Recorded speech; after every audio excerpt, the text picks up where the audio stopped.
Hello and welcome to more, if you've seen any of it before, Mitchell and Webb talk about sketches in a pretend room. And this time we're going to be talking about Matrix the play and also the horror film promo. So if you want to look at those sketches, go and look at those sketches. And then when you come back here, it'll make a bit more sense, although we don't promise to stay on topic with iron discipline. Again, if you've seen them before, you'll know that. Yeah. Hi, David. Hello. Good time of day. Good morning or good evening. This is all fine. Whatever's going on. Yes. So Matrix the play. Yes, we like sketches about actors, don't we? Because we find actors amusing. Yes. And it's, I mean, that, for me, that sketch is it was your idea, that moment. Very generous. Of your, is it officially Ian McKellen or just McKellen-esque? You know what? It started life as my impression of Ian McKellen. Not that Ian McKellen will behave like that, but I'm like doing an impression of Ian McKellen to be an older actor. It was my impression of Ian McKellen, but these days it's my impression of Frances Barber's impression of Sir Ian McKellen, because she's friends with Sir Ian McKellen and she's great, and I did a thing with her, a series of a thing. So that kind of, would you like to be in the Matrix? I stole that from her impression of Ian McKellen. None of it's got anything to do with Ian McKellen, but it's a way of saying this is an older, fruity actor. Yes, yeah. And obviously, many times in our sketches over the years, an actor's inability to do something in apparently the most obvious way. Yes. Has always amused us. Do you think, now I'm getting on to riskier territory, do you think that's based on our experience of some real actors? Yes, I think it is based on that. And the list of the names of the actors it is based on our experience of is, but it's like the clapping sketch, very early sketch of ours. Early sketch, and also, I don't really want any more, that we did in The Other Place, BBC Two. Yeah. 15 or so years ago. The Other Place? So this is, the internet is the House of Commons. This is The Place. And BBC Two is the House of Lords. You know what? I was thinking in very terrestrial terms. I was thinking we made this series for Channel 4, but I'm just small town like that. It's a world you can grasp.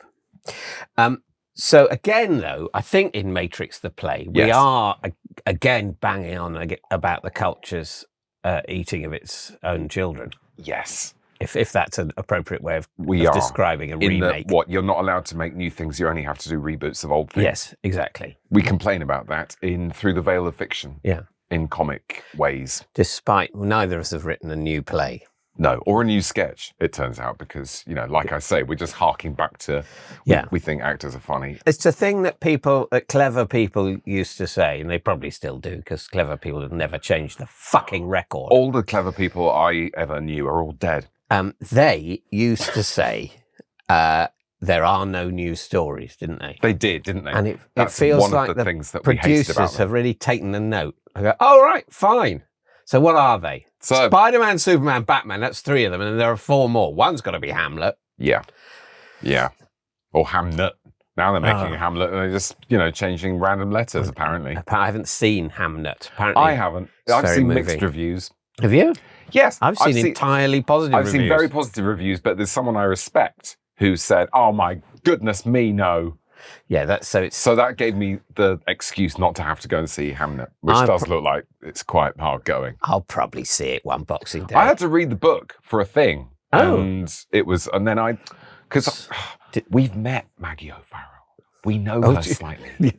Whisper so it doesn't go on the internet. Don't let it go on the internet. Yeah, but she's nice. By we, do you mean there was maybe I met her. Maybe you weren't invited. Okay, well, fine. I don't. I've met her. She's nice. Where did you meet her? But I had to. It was a thing like everyone stayed in a house for New Year's Eve. You weren't there. Oh, good. I said I didn't like this book as much as I wanted to. She's not going to enjoy that. Well, you don't want to like anything, so that's. I do want to like some things. You telling me? I don't want to like anything. A new novel. Now the gloves are off. off. You opened a new novel and you wanted to like. You were having to read it for some sort of prize. It wasn't for the prize. It was for fun. Sarah Cox's. Oh God! Books on TV show now axed, savagely axed. Yeah, despite their desperate attempt to dumb down to get ahead of the axe. They couldn't. They See, the thing is, I couldn't dumb down at a greater speed than a swinging act. I feel that I should hold back when it comes to slagging off between the covers, and yet I've brought Maggie O'Farrell into the whole thing. You wrote a sketch that we didn't televise. It was a really thinly veiled attack on between the covers. Brutal attack on between the covers that was so niche in my loathing of between the covers, despite all of the really goodwill on, because there's books. That's what bothers me. Why pick between? There's Trump. There's Kim Jong-un. And you pick between the covers. Anyone can do Trump. But I'm like, oh, it's books. So everyone loves books. So it's all good. Yeah. So let's just don't mention books. Let's just make it a nice chat where we happen to have read some books. Don't mention books because people hate books. It's so much better now that it's all comedians, because in the first series we had those book wankers who just kept going, oh, I like to write books, me. Oh, God, and no one was watching. Poor old Sarah Cott's getting updates as the viewing figures collapse. Anyway, she's well out of that. Yeah, well, she's very good on radio too. I've not seen Between the Covers. I was reading a book.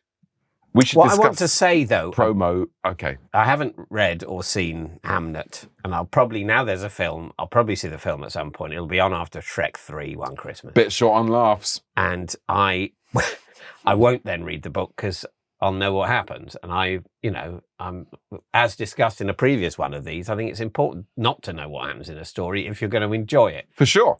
But you were in a sitcom about that, in fact. I was. We did that. We covered it. Yeah, you covered it. Very movingly. And everyone said, oh, that's the best bit about it, the bit where the joke stopped. Exactly. And you were like, no. Yeah. No, absolutely. And they were like, yeah. And you were like, no. 3 series of straining every sinew to be funny, all of us. And at the end, you reflect with reasonable competence on the sadness of a child dying. And people go, that's it. That's the stuff. Now it's proper. Yeah. Will you do that? Will you go to Oliver and say, what I like is when you stopped singing? Anyway, they meant well. And, I'll take any praise.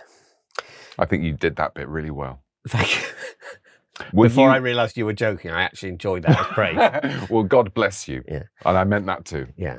Thank you. Should we discuss the sketches? So we talked about derivatives. Getting back on topic with the iron discipline that has been alluded to. Yeah. Movie trailer promo. Yeah, well that I think I like that sketch. I like that to pretend to be sick. All I would say, though, just before we stop, is I think it's always a bit funny if people pretend to be sick. I think it's one of the things.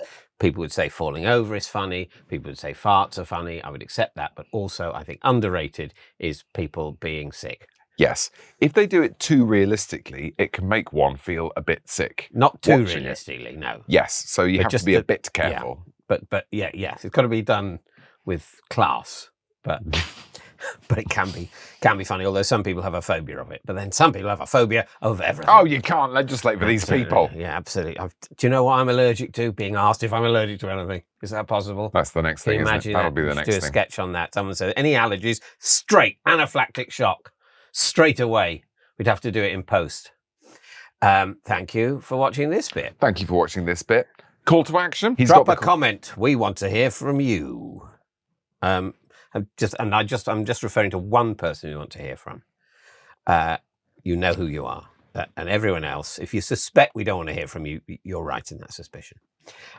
So call to action for that one person, everyone else. It's Trump, Donald Trump. I want to hear from you.